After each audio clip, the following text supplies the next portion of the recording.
If you want to hide files on POCO M8 Pro, then in that case you can use, for example, the file manager or the Files app by Google.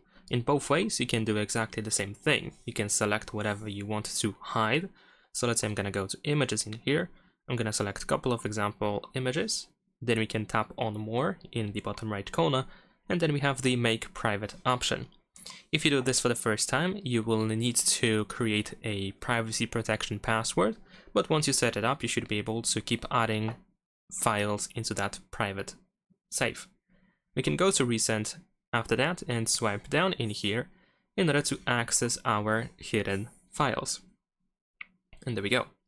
So this is the File Manager app. In case you want to use the Files app by Google, then you have to create a safe folder. So go to safe folder here, you will have to create a password, and after that you can just simply choose whatever you want to hide. So once again, I'm going to select a couple of images as an example, tap on these three dots in the upper right corner, and then we can choose to move to the safe folder.